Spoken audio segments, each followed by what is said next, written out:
모든 것을 가진 자로다 라는 제목으로 말씀 전합니다. 여자의 일생을 쓴 프랑스 작가 모파상이 있습니다. 그는 이 소설을 통해서 세계적인 작가가 되었고 많은 돈을 벌었습니다.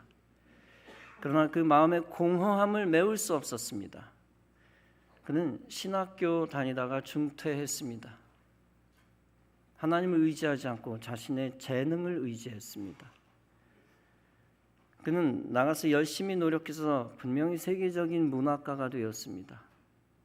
돈도 많이 모으게 되었지만 그러나 마음에 공허함을 메울 길이 없었습니다. 그는 세상에서 방황하는 삶을 살았습니다. 여자를 수없이 바꾸고 결혼도 여러 차례 했지만 참된 만족이 없었습니다. 결국 그가 자살하려고 시도했다가 실패합니다. 그리고 나서 정신병원에 가게 되었습니다. 정신병원에서 큰 소리로 떠들며 지내다가 43살에 세상을 떠났습니다. 그의 묘비에는 그의 말년에 쉴 새 없이 하던 말이 기록되어 있습니다. 나는 나의 모든 것을 소유하고자 했지만 결국 아무것도 갖지 못했다. 이 이야기가 주는 교훈이 있습니다. 그것은 세상에서 모든 것을 소유해도 소용없다는 것입니다. 하나님을 소유하지 못한 사람은 아무것도 가지지 못한 사람이라는 것입니다. 즉 하나님 없는 인간과 하나님 없는 세상을 고발하는 이야기 중 하나입니다. 하나님 없는 세상에서 부귀영화가 얼마나 공허하고 비극적이고 헛된가 하는 것입니다. 사도 바울은 하나님 없는 세상과 반대되는 관점을 강조합니다. 즉 하나님을 가진 자, 하나님을 소유한 자의 관점입니다. 그는 세상 사람이 보기에 아무것도 가지지 못한 자처럼 보입니다. 그러나 그는 스스로 모든 것을 가진 자임을 선언합니다. 본문은 말씀합니다. 진리의 말씀과 하나님의 능력으로 의의 무기를 좌우에 가지고 영광과 욕됨으로 그러했으며 악한 이름과 아름다운 이름으로 그러했느니라. 우리는 속이는 자 같으나 참되고 무명한 자 같으나 유명한 자요 죽은 자 같으나 보라 우리가 살아있고 징계를 받는 자 같으나 죽임을 당하지 아니하고 근심하는 자 같으나 항상 기뻐하고 가난한 자 같으나 많은 사람을 부요하게 하고 아무것도 없는 자 같으나 모든 것을 가진 자로다. 바울이 이 말씀을 통해 강조하는 것이 무엇일까요? 그것은 바울은 어떤 평가를 들어도 흔들리지 않았다는 것입니다. 칭찬을 들어도 그는 교만해지지 않았다는 것입니다. 비방을 들어도 그는 분노하거나 절망하지 않았다는 것입니다. 오직 의연하게 어떤 평판이든지 그는 결연한 자세를 그 속에서 유지했다는 것입니다. 바울은 세상 가치를 고발하고 있습니다. 세상에서 부귀영화의 허상과 허영을 고발합니다. 세상에서 돈을 최고로 벌면 가장 행복할 것이라는 가치관을 고발합니다. 하나님을 멀리한 자가 돈 많으면 어떻게 됩니까? 그 돈 가지고 허랑방탕할 수 있고 죄 지을 수 있습니다. 그 돈 가지고 하나님을 대적하는 행동을 할 수도 있습니다. 돈을 사랑함이 일만 악의 뿌리다 라고 잠언이 말씀했습니다.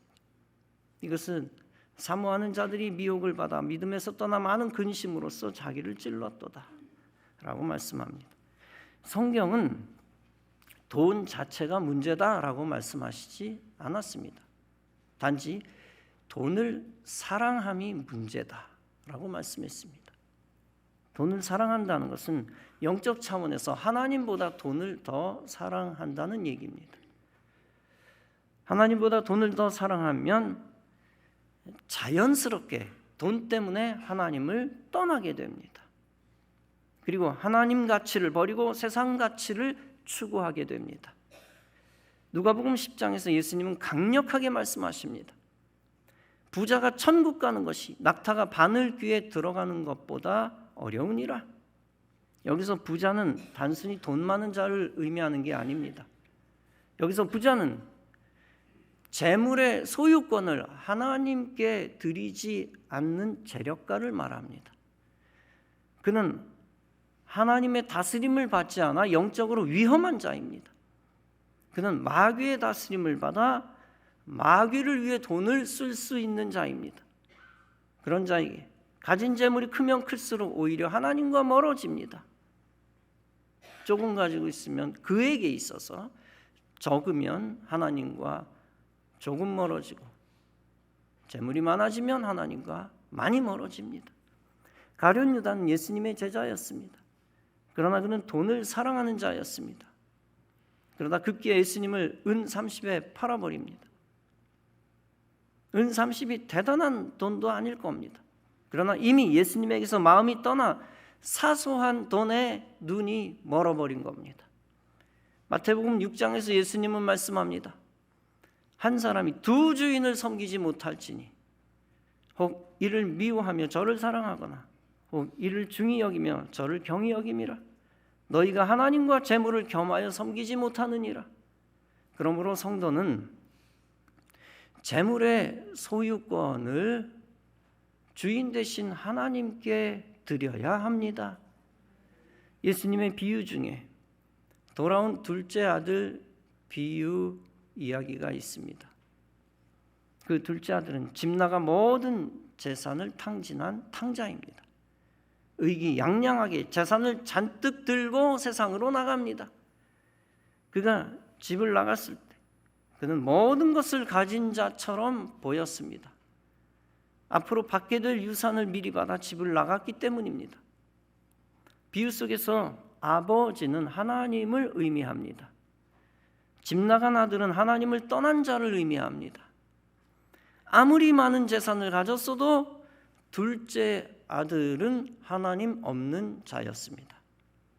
따라서 그는 영적으로 보면 이미 아무것도 가지지 못한 자입니다. 실제 하나님 없이 세상에서 방탕하니 그 재산도 다 날려버렸습니다.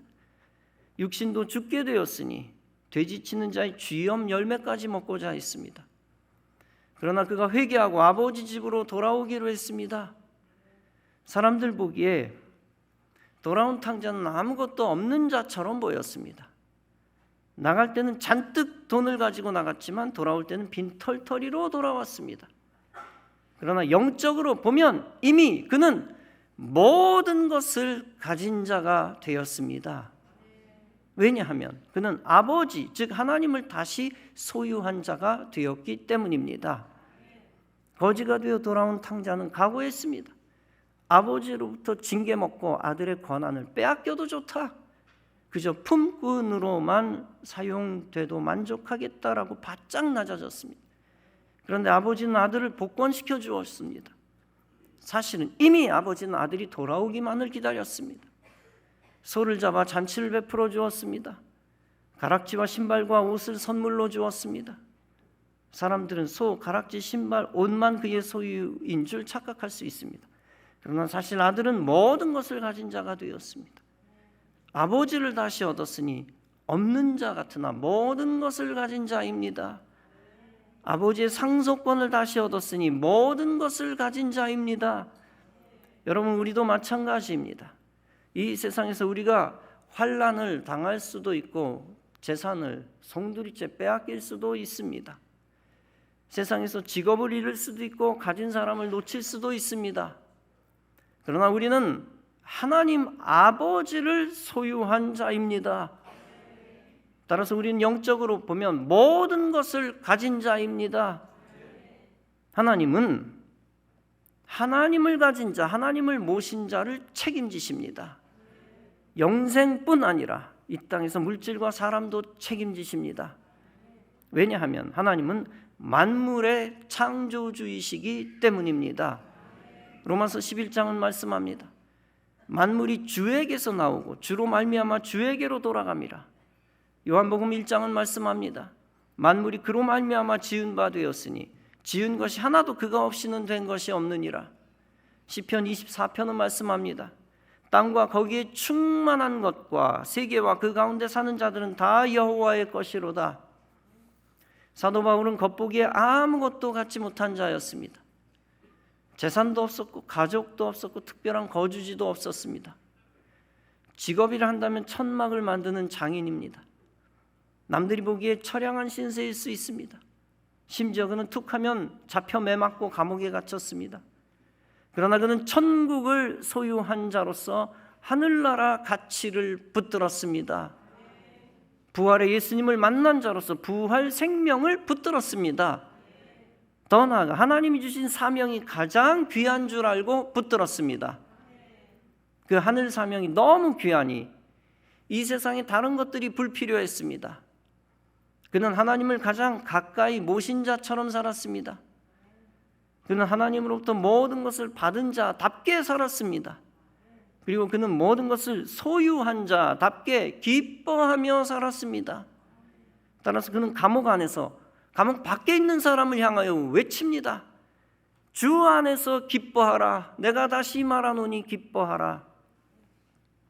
비록 바울은 감옥 안에 있지만 사실은 하나님 안에 있었기 때문입니다. 감옥 안에서 모든 것을 빼앗겼지만 사실상 하나님을 가진 자였기 때문입니다. 그는 모든 것을 약속받은 자입니다. 천국과 부활 생명을 약속받은 자입니다. 하나님이 바울을 통해 이루실 기독교 세계를 약속받은 자입니다. 그 약속에 따라 몇백 년 후 유럽이 기독교 나라가 되었습니다. 기독교 세계가 됩니다. 또 2000년 후에 아시아 나라들이 기독교 세계가 됩니다. 바울은 신약 성경 탄생을 약속받은 자입니다. 또 그는 복음 사역을 통해 탄생할 수많은 그리스도인을 약속받은 자입니다. 이방 선교를 위해 주어질 수많은 제자를 약속받은 자입니다. 그 선교를 위하여 수많은 기적과 이적의 열매를 약속받은 자입니다. 바울은 그 약속의 선물들을 미리 아는 자였습니다. 따라서 그에게는 벅찬 감격이 있었습니다. 쉽게 말해서 그는 이스라엘뿐 아니라 이방 전 세계를 가진 자였습니다. 그럼 그에게 부족한 것이 없었습니다. 따라서 바울은 예수님을 믿는 그리스도인에게 강요할 수 있었습니다. 너희도 나처럼 모든 것을 가진 자로서 기뻐하라는 것입니다. 예수님을 먼저 믿은 것이 특권임을 알고 기뻐하라는 것입니다. 그리고 현재 핍박을 받아도 나 바울처럼 능히 기뻐하라는 것입니다. 너희 그리스도인이 미래에 있을 영광을 약속받았으니 기뻐하라는 것입니다. 따라서 바울은 말합니다. 현재의 고난은 미래의 영광과 좋게 비교할 수 없도다. 그리스도인은 현재 고난을 당해도 기뻐할 수 있는 이유를 바울이 밝혔습니다. 다름 아니라 미래의 영광 때문입니다. 특히 세상 나라의 기쁨과 비교할 수 없는 하늘의 기쁨 때문입니다. 그런 차원에서 로마서 14장에서 바울은 말합니다. 하나님 나라는 먹는 것과 마시는 것이 아니요 오직 성령 안에 있는 의와 평강과 희락이라. 오직 성령 안에 있는 기쁨이다 라는 얘기죠. 다름 아니라 하나님 나라의 기쁨은 세상의 기쁨과 다르다는 것입니다. 그 기쁨은 성령님이 주시는 참된 기쁨이라는 것입니다. 바울이 주 안에 있는 것이 얼마나 기뻤는지 모릅니다. 빌립보서 1장에서 그가 고백한 것을 보면 알 수 있습니다. 살든지 죽든지 내 몸에서 그리스도가 존귀하게 되게 하려 하나니 이는 내게 사는 것이 그리스도니 죽는 것도 유익함이라. 지금 죽을 지경이라도 그리스도를 높이는 삶이 가장 기쁘다는 것입니다. 그는 진리를 깨달은 것입니다. 세상에서 자기를 위해 먹고 마시고 탕진하는 것은 기쁨이 아니라는 겁니다. 그리스도 없이 세상에 미쳐 사는 것은 가짜 기쁨이라는 것입니다. 오직 그리스도를 높이며 사는 삶이 참 기쁨이라는 것입니다. 왜냐하면 참 기쁨은 내가 혹은 인간이 만드는 것이 아니기 때문입니다. 참 기쁨은 오직 그리스도께서 인간에게 내려주시는 것이기 때문입니다. 그 진리를 알고 바울은 고린도전서 10장에서 말씀합니다. 그런즉 너희가 먹든지 마시든지 무엇을 하든지 하나님의 영광을 위하여 하라. 하나님의 영광을 위하여 사는 삶이 가장 가치 있는 삶이기 때문입니다. 가장 가치 있는 삶을 살 때 가장 큰 기쁨이 있기 때문입니다. 그러므로 성도는 작은 세상 기쁨에 머물지 말 것입니다. 혹은 하나님 없는 거짓 기쁨, 마귀가 주는 기쁨에 속지 말 것입니다. 그 가짜 기쁨은 곧 쓴물을 주며 인생을 파멸시킵니다. 수많은 사람들이 지식이 많을수록 기쁨이 커진다고 착각합니다. 그리고 하나님과 관계없는 지식들을 더 많이 채워갑니다. 과학 지식, 인문학 지식으로 성경을 무시하고 멀어집니다. 그러다 구원과 멀어지고 오히려 염세주의에 빠져 우울해집니다. 얼마 전에는 수능 만점 출신자가 살인을 저질렀습니다. 작년 12월에는 변호사가 아내를 살해했습니다. 간간히 의사가 아내를 살해한 보도들을 봅니다. 사회적 지위가 높다는 것은 지식이 출중하다는 겁니다. 그러나 그 모든 세상 지식도 마귀의 손에 붙들리면 가치 없습니다. 오히려 더 중한 범죄를 저지르는 도구가 되기도 합니다. 지식이 더 많을수록 행복하다는 것은 거짓말입니다. 오직 지식인들은 하나님 안에서 하나님 손에 붙들려야 합니다. 그리고 가진 지식을 총동원하여 하나님께 영광 돌려야 합니다. 그때 하나님은 인간이 기쁨을 누릴 수 있는 자격을 주십니다. 오직 인간은 하나님으로부터 허락받아야만 기쁨도 누릴 수 있습니다. 예수님이 요한복음 14장에서 말씀합니다. 평안을 너희에게 끼치노니 곧 나의 평안을 너희에게 주노라. 내가 너희에게 주는 것은 세상이 주는 것 같지 아니하니라. 너희는 마음의 근심도 말고 두려워하지도 말라. 너희 스스로 평안을 만들어 봐라 라고 말씀하시지 않았습니다. 내가 평안을 주리라 고 말씀하셨습니다. 왜 예수님이 이렇게 말씀하셨습니까? 세상에서 사람이 만든 평안은 작은 평안이거나 거짓 평안이기 때문입니다. 오직 예수님이 주시는 평안이 큰 평안이고 참된 평안이기 때문입니다. 바울은 압살롬에 의해 왕궁에서 쫓겨났습니다. 믿었던 신하들이 많이 반역에 가담했습니다. 압살롬의 군대가 언제 어디서 공격해 올지 모릅니다. 목숨이 왔다 갔다 하는 위기 상황입니다.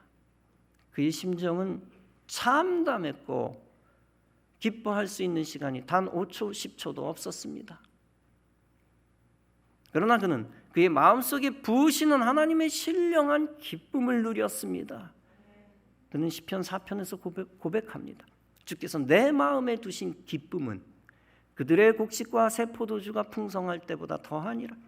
내가 평안히 눕고 자기도 하리니 나를 안전하게 살게 하시는 이는 오직 여호와시니라. 이처럼 현실 속에서 다윗은 원래 기뻐할 구석이 없었습니다. 그러나 그는 하나님을 붙들고 기뻐할 수 있었습니다. 그는 하나님이 부어주시는 기쁨을 받았기 때문입니다. 그렇게 기뻐하면서 그는 장차 승리도 그의 것임을 믿었습니다. 그 승리에 대한 확신 때문에 그는 죽음에 대한 두려움도 이길 수 있었습니다. 그러다 보니 자연스럽게 평안이 눕고 자게 되었습니다. 미국 시카고에서 활동하던 화가 솔맨이라는 사람이 있었습니다. 작품도 인정받고 결혼까지 해서 곧 태어날 아기까지 있었습니다. 그런 그는 한창 활동하던 젊은 나이 결핵에 걸렸습니다. 솔맨은 큰 시리에 빠졌습니다. 의사는 이렇게 말했습니다. 임파선에 문제가 있어 솔맨이 길어봤자 3개월밖에 살지 못한다. 몸이 아픈 것보다 아내와 태어날 아기에 대한 죄책감이 컸습니다. 죽음 앞에서 슬퍼하는 솔맨에게 하루는 아내가 이렇게 말했습니다. 3개월밖에 안 남았다고 생각하지 말고 하나님께서 3개월을 허락해 주셨다고 생각하고 감사하며 기도해요. 하나님도 사람도 원망하지 말고 우리 3개월을 행복과 감사로 채워봐요. 아내의 위로는 솔맨의 마음을 움직였습니다. 이때부터 솔맨은 아내와 행복한 시간을 보내려고 노력했습니다. 남은 시간에는 말씀을 묵상하며 예수님의 초상화를 그렸습니다. 이때 솔맨이 머리 되신 그리스도라는 작품을 완성했습니다. 전 세계 누구도 다 한 번쯤 보았던 예수님의 초상화입니다. 그 작품은 엄청나게 유명한 작품이 됐습니다. 솔맨이 살아있을 때만 1940년에 500만 부 이상이 팔렸습니다. 더 놀라운 사실이 있었습니다. 3개월이 한참 지나도 솔맨은 죽지 않았다는 것입니다. 그리고 오히려 병이 깨끗하게 나 76세까지 살았다는 것입니다. 그의 주치의 존 헨리 박사는 이렇게 말했다고 합니다. 감사는 최고의 항암제이다. 감사는 최고의 해독제이다. 감사는 최고의 치료제이다. 여러분, 건강을 잃고 죽음을 앞둔 것은 사실 모든 것을 잃은 겁니다. 그럼에도 불구하고 주님이 우리에게 요구하시는 것이 있습니다. 그것은 다름 아니라 모든 것을 가졌다는 믿음입니다. 그리스도인은 세상 불신자와 사상이 같아서는 안 됩니다. 돈과 명예와 건강이 없으면 끝이다 라고 하는 생각은 그리스도인에게 어울리지 않습니다. 나에게 아무것도 없으니 아무 소망이 없다라는 말도 그리스도인에게 어울리지 않습니다. 우리 그리스도인은 세상 사람이 보지 못하는 것을 보는 사람입니다. 천국을 보는 사람이고 영생을 보는 사람입니다. 세상 사람은 하나님을 알지도 못하고 보지도 못하고 믿지도 못합니다. 그게 세상 사람의 속성입니다. 당연한 겁니다. 그러나 우리는 세상을 창조하시고 다스리시는 하나님을 알고 보고 믿습니다. 그런 우리는 하나님이 우리에게 이미 주신 것을 믿습니다. 더 나아가 하나님이 앞으로 우리에게 주실 약속의 선물도 믿습니다. 이 땅에서 우리를 위해 미래에 예비하신 것을 믿습니다. 그리고 영원한 천국에서 우리를 위해 예비하신 면류관을 믿습니다. 이 생과 내 생에 하나님이 준비하신 것은 다 하나님의 영광 속에 있습니다. 그러므로 여러분은 지금 아무것도 없어도 상관없습니다. 오직 하나님의 영광을 바라보고 감사해야 합니다. 그리고 여러분은 지금 고난을 당해도 상관없습니다. 오직 하나님의 영광을 위해 살아야만 합니다. 그런 삶을 살면 하나님이 여러분을 책임지시고 모든 것을 회복시키십니다. 그리고 여러분은 하나님 안에서 모든 것을 가진 자가 됩니다. 하나님은 매 순간 하나님께서 공급해 주시는 은혜를 우리가 받는 것입니다. 그리고 약속의 때가 되면 하나님이 부어주시는 은혜를 받습니다. 사랑하는 성도 여러분, 진리 안에서 성도는 없는 것 같으나 모든 것을 가진 자입니다. 그런 진리의 눈이 열려지는 은혜가 있기를 바랍니다. 세상의 가치관과 눈을 가지고 불신 가운데서 절망하지 마시기 바랍니다. 오직 택함받고 부르심받고 사명받은 자답게 하늘의 가치관과 하늘의 눈을 가지고 믿음으로 사시기 바랍니다. 주님이 성도에게 가장 원하시는 믿음, 그 믿음으로 미래를 향해 갈 때 하나님께 합한 자가 됩니다. 하나님께 합한 자 될 때 하나님의 풍성한 기적을 체험하고 주의 뜻을 이룹니다. 여러분 모두 오직 주 안에서 모든 것을 가진 자라는 믿음으로 하나님의 영광만을 위해 일생 살아가시기를 주님의 이름으로 축원합니다. 기도하시겠습니다.